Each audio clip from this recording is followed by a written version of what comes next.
সুবহানাল্লাহি আলহামদুলিল্লাহি ওয়া লা ইলাহা ইল্লাল্লাহু আল্লাহু আকবার।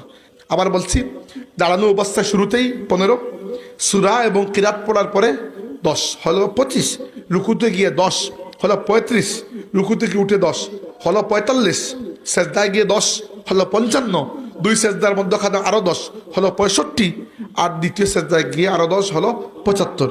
দ্বিতীয় রাকাতে উঠে আপনারা সুবহানাল্লাহ পড়া তো লাগবে না, সুবহানাকা আল্লাহুম্মা সানা পড়া লাগবে না, কারণ দ্বিতীয় রাকাতে সানা পড়ার দরকার নেই। দ্বিতীয় রাকাতে দাঁড়িয়েই আপনি ওই 15 বার আবার ওই তাসবিহ, এরপরে ফাতিহা এবং কিরাত, এরপরে আরো 10 বার এইভাবে কন্টিনিউ করবেন। 2 রাকাত পড়ে সালাম ফিরিয়ে নিলেন, পরে আরো 2 রাকাত পড়তে পারলেন। এই হচ্ছে সালাতুত তাসবিহ। এটা অত্যন্ত বরকতময় নামাজ। রাসূলুল্লাহ সাল্লাল্লাহু আলাইহি ওয়াসাল্লাম তার চাচা আব্বাস রাদিয়াল্লাহু আনহুকে এই নামাজ শিখিয়ে দিয়েছেন। আমাদের সালাসিলে তৈয়্যিবার বুজুর্গান যারা আছেন, এদের মধ্যে এই নামাজ আদায়ের অত্যন্ত কন্টিনিউয়াস আমল রয়েছে। আমরা আমাদের বড়দেরকে দেখেছি এই নামাজটি আদায় করতে। হ্যাঁ, আপনি প্রথমে 2-1 দিন অনেক সময় লাগবে, একটু পেস লেগে যাবে, গুনতে সমস্যা হবে।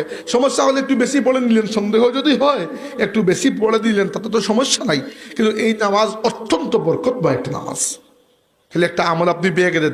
এটা শবে বরাতের নির্দিষ্ট কোনো আমল নয়, বরং যে কোনো সময় আপনি পড়তে পারেন, যে কোনো উত্তম মুহূর্তে আপনার যদি তৌফিক হয় প্রত্যেক জুমার রাতে ওটা পড়তে পারেন। বেশ কয়েকটি বললাম, তাই না?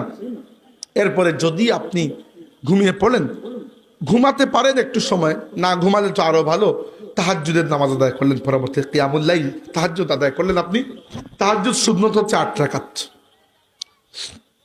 রাসূল সাল্লাল্লাহু আলাইহি ওয়াসাল্লাম রাতের যে নামাজগুলো আদায় করতেন, এই রাতের নামাজে রাসূল সাল্লাল্লাহু আলাইহি ওয়াসাল্লাম কোয়ান্টিটি থেকে কোয়ালিটিকে বেশি গুরুত্ব দিতেন।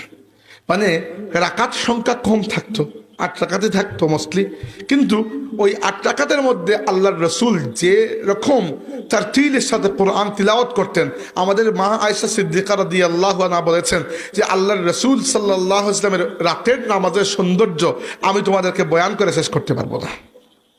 দ্বিতীয়ত, রাতের নামাজের তিলাওয়াতে যারা হাফিজে কোরআন আছেন অধিক হারে কোরআন শরীফ তিলাওয়াত করতে পারেন, আর যারা হাফিজে কোরআন নয় তারা সেজদায় গিয়ে বেশি সময় কাটাবেন।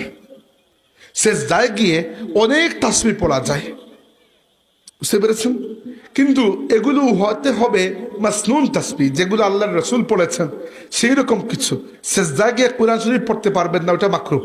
সেজদায় গিয়ে তিলাওয়াত করতে পারবেন না, রুকু সেজদার সময় তিলাওয়াত করা যায় না, তাসবিহ পাঠ করতে হবে, দোয়া করতে পারেন, কিন্তু ওই দোয়াগুলো নিজের মনোক্তি বাংলা ভাষায় করলে হবে না, ওইগুলো করতে হবে আরবি ভাষায়, এবং মাসনুন দোয়া যেগুলো সুন্নত দ্বারা সমর্থিত। যেমন রাসূল সাল্লাল্লাহু আলাইহি ওয়াসাল্লাম যে দোয়াগুলো করেছেন, রাসূল সাল্লাল্লাহু আলাইহি ওয়াসাল্লাম দোয়া করতেন,